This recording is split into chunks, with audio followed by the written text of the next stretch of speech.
Hello, everyone. Welcome again to Woodside SDA Youth, where we are doing the Bible reading plan, or in other words, the name that we decided to give this whole series, 365 Days with Jesus. Guys, it has been a great blessing. And look at that. Last time you guys saw me, we were in the middle of the book of Judges. Now we have finished Judges, we have finished the book of Ruth, and now we are in like the tenths of the chapters of the first Samuel. Guys, we're cruising through these books, and it has been a great blessing to me, and I'm pretty sure it has been a great blessing to you.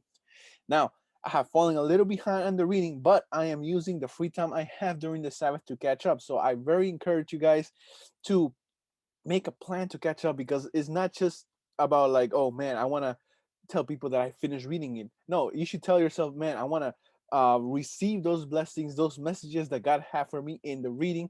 And guys, so I encourage you guys to please join us with the reading. Today, we read the book of First Samuel, chapters 11 to chapter 13, and we touched a little bit more on the story of Saul, his pretty much his high point in his reign, and going down to one of the lowest. And from here, it will keep getting lower and lower. So in chapter 11, well, let's recap. Before this, the people really wanted a king. God said no. Prophet Samuel warned them what would happen if they get a king. The people said, we want a king anyway. So God chose Saul to be king. But Saul, from the beginning, we can see that he was a very fearful man. He, he was just a scary cat, in my opinion.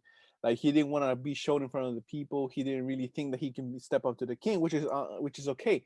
But we can see straight away that Saul was like a little bit of a scary cat, from the beginning.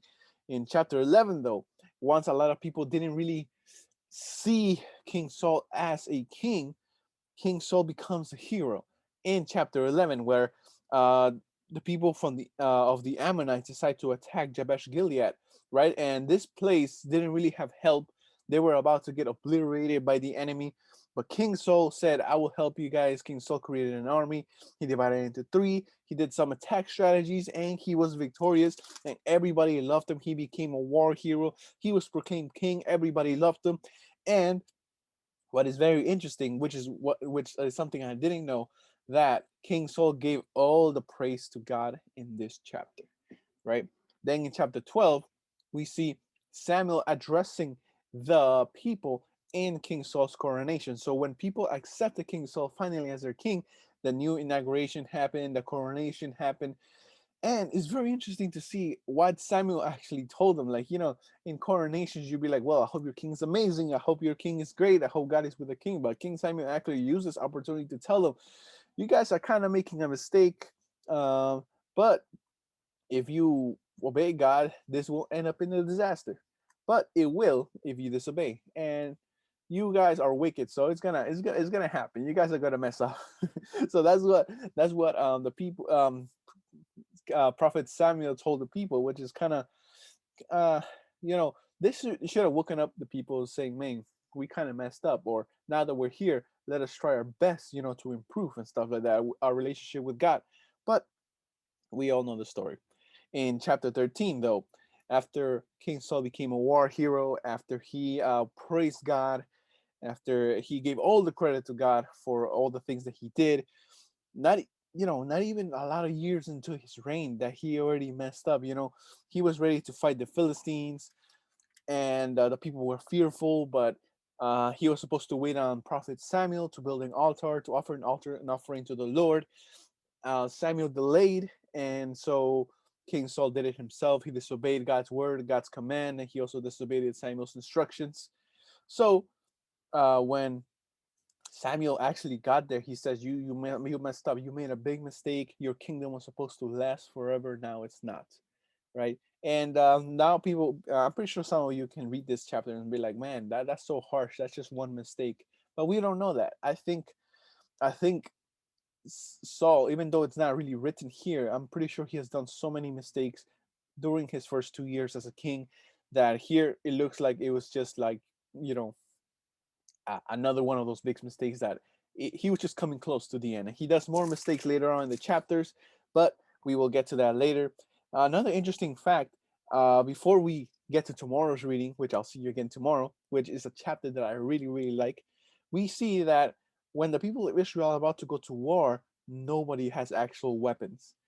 Only the Philistines have weapons, and only in the side of Israel, only King Saul and Jonathan actually have spears and swords.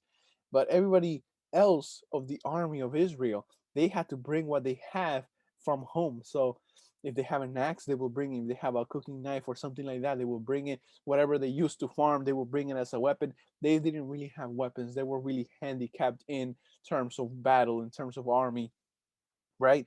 And so this was the situation. So let us go straight, guys, to what I learned from the reading. What new things that I learned?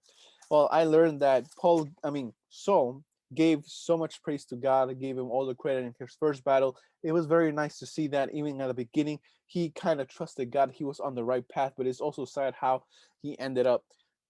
God was ready to use him to be, the next big hero, in the Bible, but we see that his pride got to him. You see that his fear that he had, his flaws, just overtook him.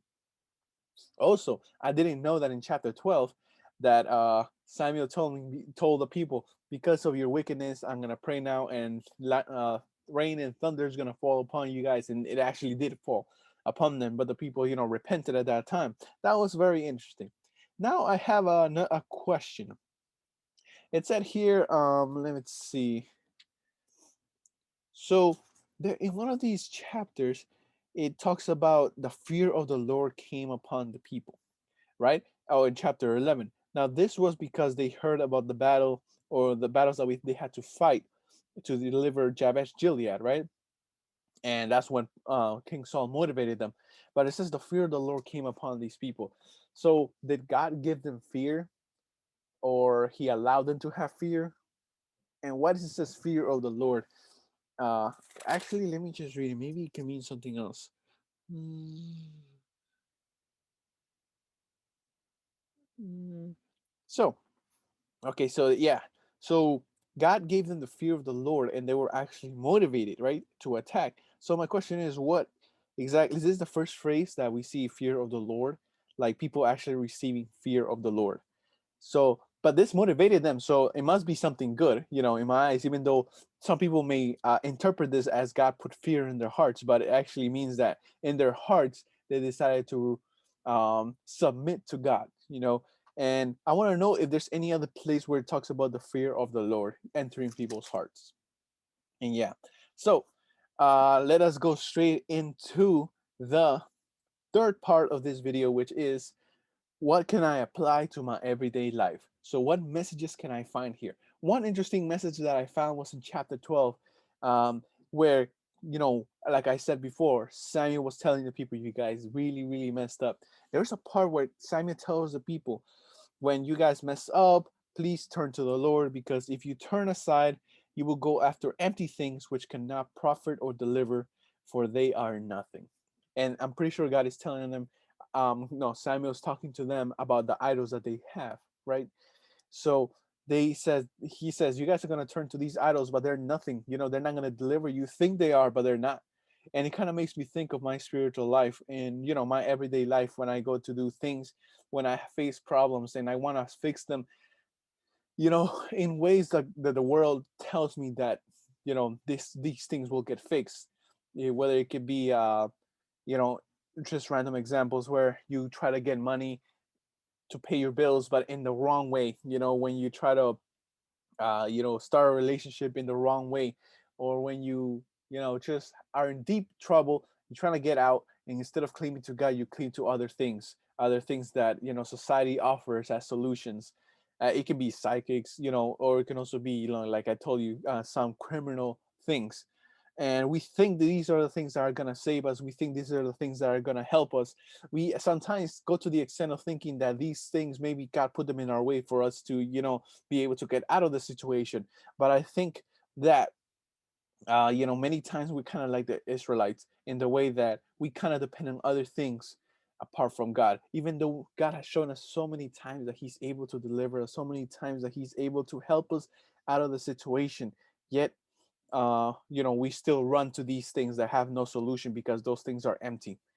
And I think now is the time, guys, to analyze our lives and see what are the things that we run to when we are in problems.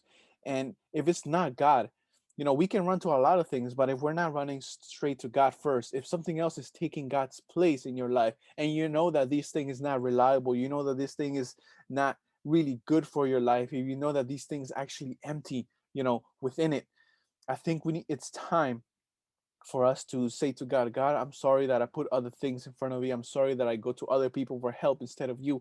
And it's hard because sometimes we as human beings, normally we want to go to get help where to things that we can touch, things that we can actually see. And it's very hard for us to go to someone who we can't see, someone who we can't physically touch, right? Like God, when we want to solve our problems. It's very easy for us to run to those things. So today, I want to ask you guys to pray to God so that He can give you faith. Pray to God so that He can fill you with the Holy Spirit. So when the things that are destroying your life, so that situations that you find yourself in try to destroy you from the inside, instead of running to empty things, that you may run straight to God, because only in God we can find the answers to our problems. Only in God we can cruise through the storm. The storm is probably going to still be there, your situation is probably going to still remain the same for many years, but only God can give us victory through the storms. He can give us victory through those problems, through those obstacles. They may not disappear, but only with God we can keep going forward, because with God, whoever trusts in God always goes forward. They never go backwards. No matter what happens, no matter what's in front of them, the true Christian always keeps going forward, guys.